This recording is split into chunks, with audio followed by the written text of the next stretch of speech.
Hai, teman-teman. Yuk, ikuti kisah seru dongeng legendaris dari negeri kita.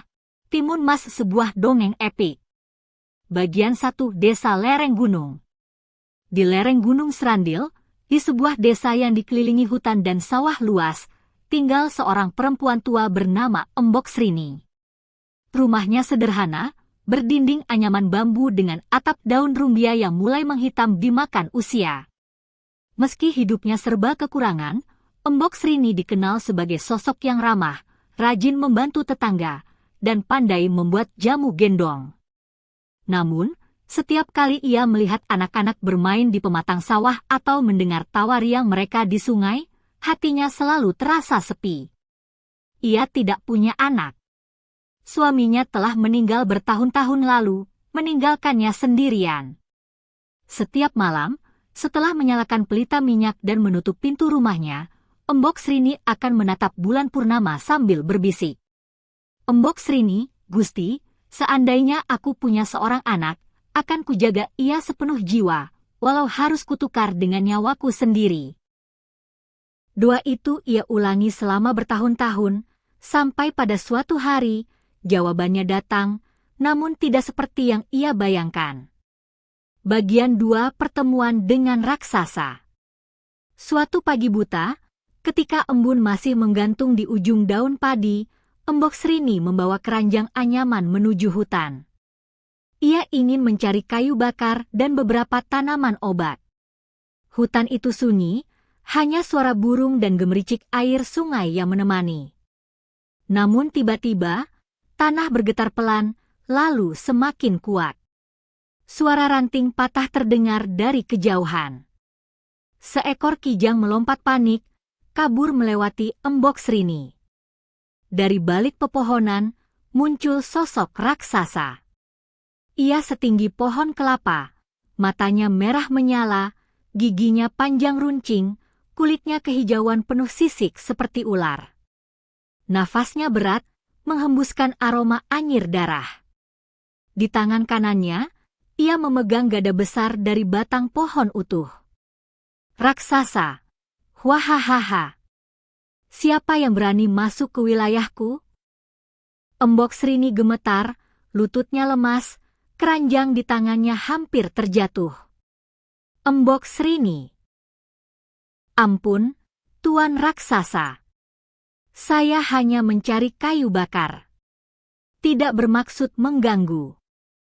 Raksasa itu menunduk, menatap Embok Srini lekat-lekat. Lalu senyumnya berubah menjadi licik. Raksasa, aku tahu keinginanmu, perempuan tua. Kau ingin seorang anak, bukan? Embok Srini terperangah. Bagaimana kau tahu? Raksasa, aku punya biji mentimun ajaib. Tanam, rawat, dan dalam waktu singkat, buahnya akan melahirkan seorang anak perempuan cantik. Tapi, suara raksasa menjadi berat dan mengancam. Ketika anak itu berumur 17 tahun, kau harus menyerahkannya padaku. Dia akan menjadi santapanku.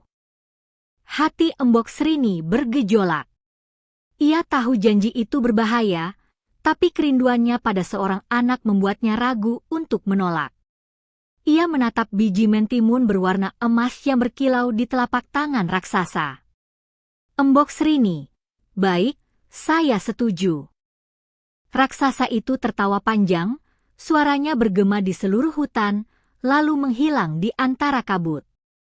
Bagian 3, Lahirnya Timun Mas. Setelah pulang, Embok Srini menanam biji itu di halaman belakang. Setiap hari ia menyiramnya dengan air sungai yang jernih, membersihkan gulma di sekitarnya, dan menyiapkannya pupuk alami. Anehnya, tanaman itu tumbuh sangat cepat. Dalam beberapa minggu, batangnya merambat ke segala arah, daunnya hijau segar, dan di tengahnya menggantung sebuah mentimun besar berwarna keemasan, bercahaya saat terkena sinar matahari. Suatu pagi, ketika Embok Srini hendak memetik buah itu, kulit mentimun merekah, dan dari dalamnya keluar seorang bayi perempuan mungil berkulit kuning langsat, bermata jernih, rambutnya hitam legam. Air mata Embok Srini jatuh. Embok Srini, kau hadiah terindah dalam hidupku. Namamu? Timun Mas. Bagian 4 Masa Kecil Timun Mas. Tahun demi tahun berlalu. Timun Mas tumbuh menjadi gadis yang cerdas, rajin, dan penuh kasih. Sejak kecil, ia terbiasa membantu ibunya menumbuk beras, mengambil air di sumur, dan ikut berjualan jamu di pasar. Wajahnya cantik, tutur katanya lembut, dan semua orang di desa menyayanginya. Anak-anak sebaya sering bermain bersamanya di tepi sungai, tertawa riang sambil menangkap ikan kecil. Namun, setiap kali melihat senyum Timun Mas, hati Embok Srini terasa nyeri. Ia ingat janji kelam yang harus dipenuhi ketika putrinya berusia 17 tahun. Kadang, malam-malamnya diisi tangis dalam doa. Bagian 5, Ancaman yang semakin dekat. Ketika Timun Mas berusia 16 tahun, hari itu datang. Suara berat mengguncang hutan. Raksasa, Embok Srini. Tahun depan, aku akan menagih janji. Siapkan Timun Mas untukku. Embok Srini gemetar. Begitu raksasa menghilang, ia memutuskan untuk mencari pertolongan. Ia ingat kabar tentang seorang pertapa sakti yang tinggal di puncak Bukit Kendil. Bagian 6 Pertolongan dari Pertapa. Perjalanan menuju pertapa memakan waktu sehari. Embok Srini melewati hutan lebat, menyeberangi sungai deras, dan memanjat tebing curam. Setelah tiba di gubuk pertapa, ia bersujud, menceritakan semua kejadian. Pertapa itu terdiam lama, lalu mengambil sebuah buntalan kain. Pertapa, berikan ini pada Timun Mas. Jika raksasa mengejarnya, lemparkan benda-benda ini satu persatu, biji mentimun, jarum, garam, dan terasi. Setiap benda akan berubah menjadi rintangan. Embok Srini berterima kasih, lalu pulang dengan harapan baru, meski hatinya tetap cemas. Bagian 7 Hari Penagihan. Tepat pada ulang tahun Timun Mas ke-17, langit tiba-tiba mendung. Angin bertiup kencang, dedaunan beterbangan. Tanah bergetar hebat, disertai suara langkah berat. Raksasa, Embok Srini. Mana Timun Mas? Embok Srini memeluk putrinya erat-erat, air mata jatuh.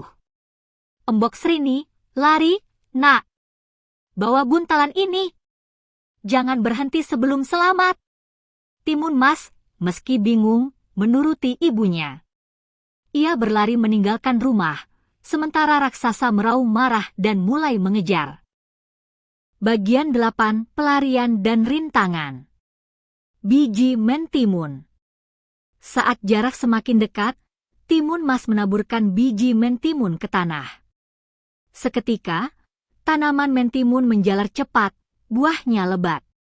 Raksasa terhenti, memakan buah itu rakus. Namun setelah kenyang, ia kembali mengejar. Jarum. Timun Mas melempar jarum. Seketika, tumbuhlah hutan bambu runcing. Raksasa berusaha menerobos, namun kulitnya tergores-gores. Ia meraung kesakitan, tapi terus maju. Garam. Timun Mas menaburkan garam. Tanah bergetar, lalu berubah menjadi lautan luas. Ombak bergulung-gulung, memisahkan mereka. Namun raksasa berenang, menyeberangi air asin itu. Terasi. Terakhir, Timun Mas melempar terasi. Lautan itu bergolak dan berubah menjadi lumpur panas seperti lahar. Raksasa terperangkap, tubuhnya meleleh sambil menjerit. Suara itu memudar. Raksasa lenyap selamanya. Bagian 9 Kembali ke rumah. Timun Mas kembali dengan napas terengah-engah. Embok Srini menyambutnya dengan pelukan hangat. Embok Srini. Syukur pada Gusti, kau selamat, nak. Sejak itu, mereka hidup damai. Timun Mas tumbuh menjadi perempuan bijak dan disegani. Kisah keberaniannya melawan raksasa pun menjadi legenda desa. Pesan moral: jangan pernah membuat janji tanpa memikirkan konsekuensinya. Kepandaian dan keberanian bisa mengalahkan kekuatan fisik. Kasih sayang ibu adalah kekuatan terbesar.